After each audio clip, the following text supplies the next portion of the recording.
Le médecin d'Europe 1, le docteur Jimmy Mohamed. Bonjour Jimmy. Bonjour Mathieu, bonjour à tous. Alors Jimmy, vous allez nous parler d'une étude ce matin qui rappelle l'importance d'une alimentation saine dans l'apparition de l'obésité de l'enfant. Et cela dès le plus jeune âge. Exactement, alors on le sait, l'obésité c'est une maladie complexe qui ne se résume pas à une mauvaise alimentation, mais malgré tout, une hygiène de vie inadaptée, comme une activité physique insuffisante ou un régime alimentaire déséquilibré, peuvent la favoriser en particulier chez les enfants. Sauf qu'on ne savait pas à partir de quel âge ces mauvaises habitudes pouvaient avoir un impact sur le poids de l'enfant à naître et à grandir, jusqu'à cette étude australienne qui s'intéressait à des enfants, des tout petits enfants âgés de seulement 18 mois, qu'on a répartis grosso modo en deux groupes. Un groupe avec un mode de vie qu'on appelle sain, c'est-à-dire une consommation régulière de fruits et de légumes, ainsi qu'une activité physique adaptée. Et puis un autre groupe qui avait une alimentation sucrée et grasse et qui passait malheureusement beaucoup de temps derrière les écrans.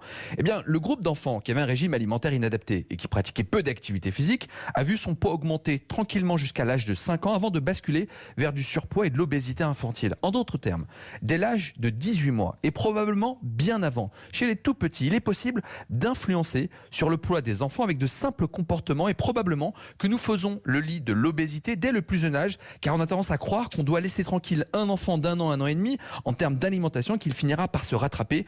Nous devons donc prendre conscience de l'importance de la petite enfance comme une période critique pour le développement du surpoids et de l'obésité de l'enfant. Alors on comprend donc que tout se joue très tôt, mais avec quelles conséquences pour l'enfant qui souffrirait d'obésité ?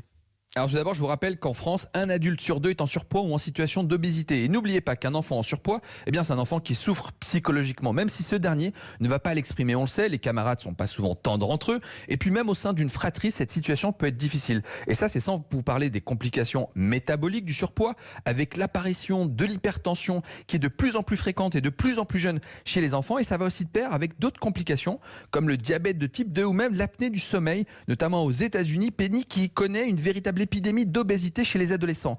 Et sans vous parler des carences, car paradoxalement, un enfant obèse, finalement, c'est un enfant qui va être carencé en vitamines, mais aussi en fer. Alors pour prévenir ce phénomène, allez voir régulièrement votre pédiatre ou votre médecin traitant, au minimum une fois par an. Même lorsque tout va bien, il va contrôler le poids et la taille des enfants, que vous devez rapporter sur la fameuse courbe de croissance, car le poids pris séparément n'a que peu d'intérêt. On doit le comparer au poids et à la taille des autres enfants du même âge et calculer le fameux IMC, c'est-à-dire l'indice de masse corporelle. Et puis, la meilleure des préventions débute probablement aussi par un peu d'activité physique. Comptez au minimum 60 minutes par jour pour les enfants jusqu'à l'âge de 18 ans. Merci Jimmy Mohamed. Oui, de l'activité physique, faut les faire bouger. On vous retrouve à 15h Jimmy pour son rendez-vous avec Mélanie Gomez. Et oui, on va parler des soins naturels chez le sportif, car ça ne s'improvise pas. Et on recevra le docteur Quick Marinier et les docteurs en pharmacie. À tout à l'heure, 15h pour son